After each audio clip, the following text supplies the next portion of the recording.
very seriously the media or the press in this country, who in the case of the Persian Gulf War were nothing more than unpaid employees of the Department of Defense, and who most of the time function as kind of an unofficial public relations agency for the United States government. So I don't listen to them. I don't really believe in my country. And I got to tell you, folks, I don't get all choked up about yellow ribbons and American flags. Now, to balance the scale, I'd like to talk about some things that bring us together. Things that point out our similarities instead of our differences. Because that's all you ever hear about in this country is our differences. That's all the media and the politicians are ever talking about, the things that separate us, things that make us different from one another.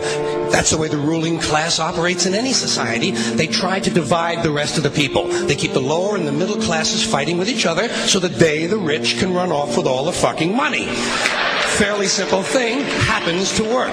You know, anything different, that's what they're going to talk about. Race, religion, ethnic and national background, jobs, income, education, social status, sexuality, anything you can do, keep us fighting with each other so that they can keep going to the bank. You know how I describe the economic and social classes in this country? The upper class keeps all of the money, pays none of the taxes. The middle class pays all of the taxes, does all of the work. The poor are there just to scare the shit out of the middle class. Keep them showing up at those jobs. Politicians know that word. They use it on you. Politicians have traditionally hidden behind three things: the flag, the Bible, and children. No child left behind. No child left behind. Oh, really? Well, it wasn't long ago. Reason that it will never, ever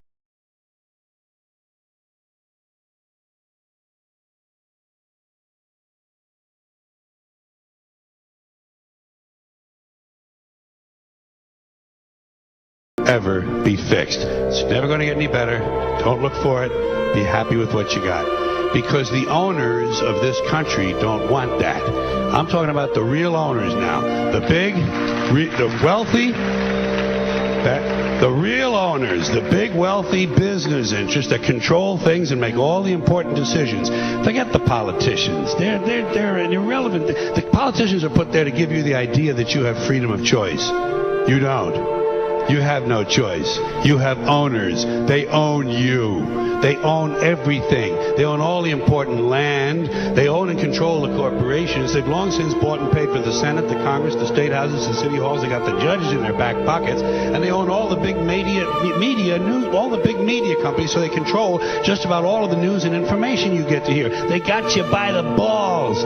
They spend billions of dollars every year lobbying to get what they want.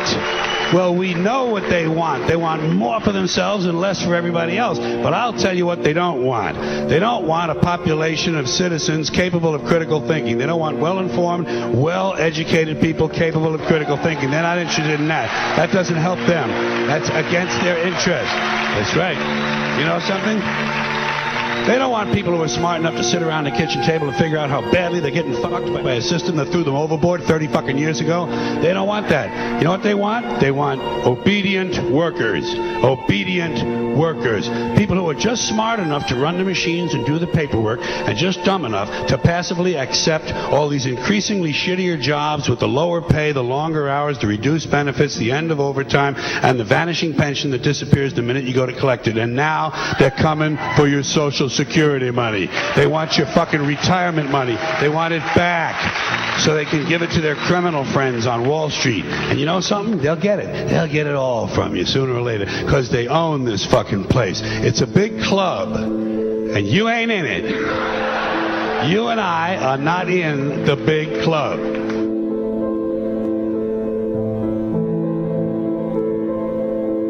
The greatest form of control is where you think you're free when you're being fundamentally manipulated and dictated to. One form of dictatorship is being in a prison cell and you can see the bars and touch it.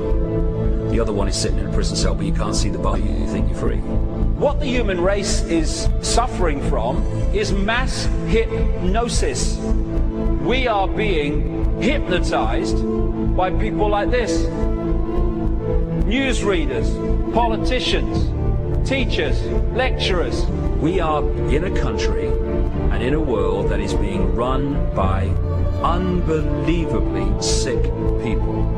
The chasm between what we're told is going on and what is really going on is absolutely enormous. The greatest hypnotist on planet Earth is a oblong box in the corner of the room. It is constantly telling us what to believe is real.